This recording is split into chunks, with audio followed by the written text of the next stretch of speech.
value Christians. I don't know about you or what you go through on a daily basis, but I've heard some of the people talk about some of the Christians at my work. And some of the people that are there aren't too favorable in their speech of the Christians. And so I wonder if we're really salt. So another few interesting things about salt that I want to bring to your attention today is that if you take salt and soak stained items in salt water before washing, besides that the Tide stuff, don't worry about the Tide. You can just soak it in salt water, and it will help release the stains even more. How many stained lives though? See, I'm trying to draw these references here with soak stained items. If the stained item, you soak it in salt water. How many stains are in the lives of the people that you know? How many occurrences to where they don't think that they're pure and nice and lovely and beautiful? They have different stains and different situations in their life. How many of us could come alongside of them and let them soak in the presence that we bring when we bring Jesus into a situation, when we bring His Word and His comfort and into a situation? How many of us can be that? You know, if you sprinkle salt on your shelves, it'll keep the ants away. Yeah. So if you move into a new house, take some salt, sprinkle it on the shelves, and it'll help keep the ants away from getting into your cupboards. Pretty interesting. Also, if nuts, if you soak them in water, and then you can just tap the shell with a hammer and it'll break open easily. So as I'm reading all these things, and as I was learning about all these things, and as I referenced the Epsom salt, I thought about this verse, and then I went back and saw all the different other powers of salt. I was like, salt's more than just flavor. Salt can be more than just flavor. There can be things that salt can do with the preserver, with the payment, with the soaking just nuts in salt water. What if people were to soak around Christians, were to be around Christians, and realize that there's freedom that they don't have to be captive of anymore? You know, you can pour an amount of salt on an ink spot in your carpet, and that helps soak up the stain. Weird. It's really weird. Anyways, and all those and more, we printed out like I think 40 different things on a list that you can pick up and that you can take home, because all of the amazing powers of salt, and I wanted you guys to see the amazing powers of salt, but not sit here and read all the different powers of salt, because we're not talking about necessarily salt today. We're talking about you and me and everybody in this room and Christianity as a worldwide. You can pick up those today with a BAM card and to see how you can be amazing this week. One of the ways that I found this week that I was able to do it, I ordered the paper because I wanted to know what was going on in West Lafayette. I didn't have time to sit down at a computer and do it. And I could pick up the paper, and I could take it to work, and I could read. And I was like, I can slip BAM cards in a paper and take it to work and leave it on the break room table and say, you've been blessed with a brand new paper. And so I'm sitting back there watching, and seeing people pick up the paper and they're pulling up this.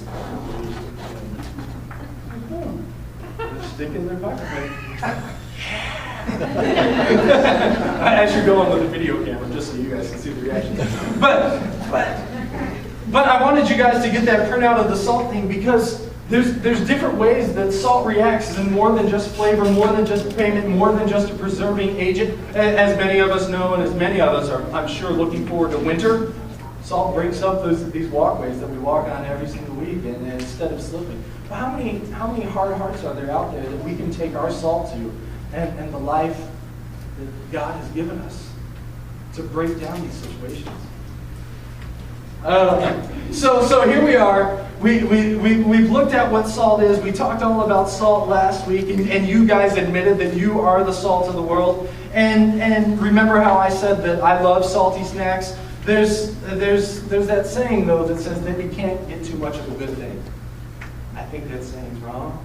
I think it's horrible, because so many times I've tried to eat ice cream as much as I can, and then it hurts. How many of you guys have ever eaten so much of the thing that you like until it hurts? It's a horrible horrible feeling that happens. And so we probably all tested that statement out in one way or another. But I was talking to a friend about this salt subject, and he found out that his blood pressure had skyrocketed. That it was crazy because he loved salty snacks. He would always, every day, he would be eating a bag of chips. Like, wow. Not like just the regular chips or anything. Those Lay's chips, those Lay's original chips, where the salt just drips off of it. You reach into the hand, and your arm is covered in salt. And his blood pressure had skyrocketed because of the snacks that he was intaking. And so I also remember a time when I was speaking at a youth group, and I had told my wife, we're going to serve them cookies. And they were all excited that they were going to get free cookies and stuff. And so we bring out this fresh, hot batch of cookies, and we were talking about salt.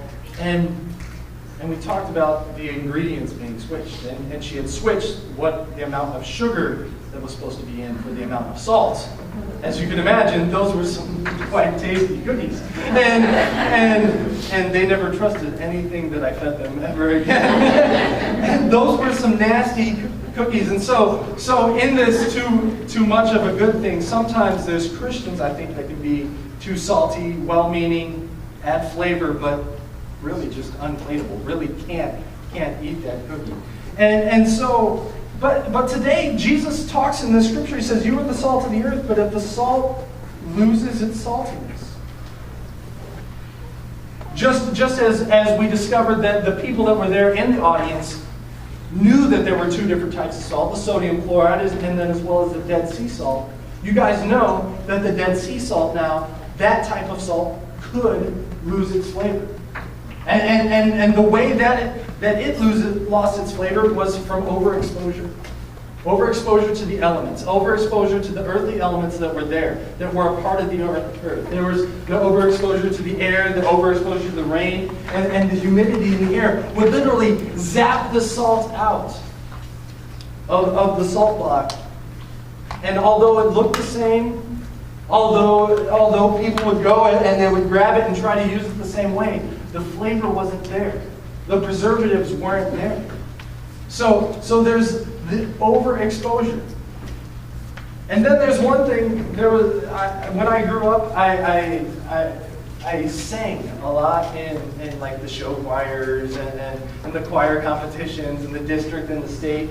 And I would practice so hard because I always wanted to be at my best that usually the night before the competition, I would get so nervous and practice so much that my throat would be all dry and it would be all scratchy, and I would go the next morning, it would be horrible. And I'd try to sing, and it'd be horrible. And so my music teacher, she would always have these little glasses, like the little Dixie cups that we have back there for the water, and she would have that full of hot water and salt. It was horrible. You'd go to drink it, and you put it your mouth, and she'd be like, drink it, it's okay, it'll loosen everything. And it'll make the throat be able to be better. And I'm like, oh, okay. Well, she wouldn't like supervise the whole salt drinking process. And so what I would do, I would sneak away and I would find a larger cup. And I would drink the same salt water, but I would put it in a much larger cup because it was so strong that I couldn't taste it. Or that I could taste it, but that I couldn't stand the taste of it. And so I would dilute it. And so in my own experience, salt can lose its flavor when we dilute it. When you put so little amount of salt, or you put so much amount of salt, but then you add so many other elements. And today the main point that I want to get to is that Jesus' words can pertain to us losing our saltiness, because most of us don't think salt can lose its saltiness. But if we dilute who we are, if we dilute our minds with different statuses that we think we have to obtain, different power, different positions, climbing up the corporate ladder, if we dilute ourselves with these other dreams other than what God has for us, other than the plan and the purpose that God has for us, other than what He's specifically designed us on earth here to do. I tell this story a lot, that me and my daughter, I'm sitting there driving one day. And it's weird, the kids ask the weirdest questions, at least while we're on road trips. And so we're driving, and she's like, Daddy? Yes? She's like, why did God put me here on this earth? Wow. And this was when she was 6 years old. And she's wondering why God put her here on this earth. I'm like, Cherry, I don't know the specific reason. I don't know exactly his plan and purpose. But God knew what he was doing, Cherry. That he knew that in 2011 that he was going to need you on this earth for a reason.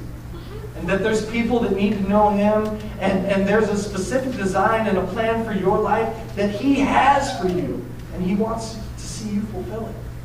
She's like, oh, okay. And so she hears about this, but you know what? If Charity grows up knowing that she has a plan, but grabbing onto other plans, you know, that plan's not going to be that great. It's going to become diluted.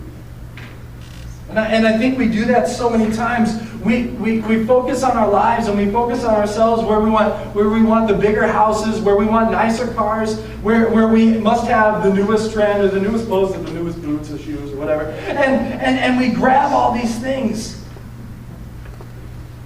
at the cost of needing a larger paycheck. And we start to abandon our wives, we abandon our kids, and we focus on all these things that we want in life.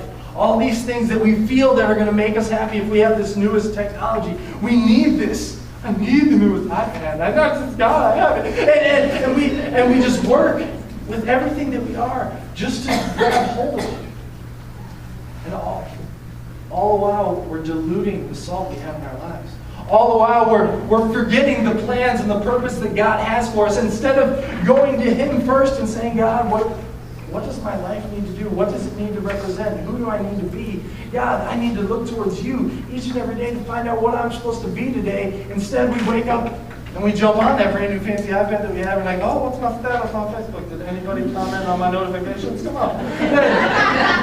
Some of you are laughing because you sleep with that under your pillow. I know somebody who sleeps with a laptop under their pillow so they can check their Facebook. Crazy. Anyway, but we focus on all these other things instead of going to God first. God, what do you want for this? What do you want from me today? What am I supposed to do today, God? I want to focus on you. I don't want to lose my flavor. You are my source. And instead we start to grab and pick and choose. And we dilute who we really want to be, who we say.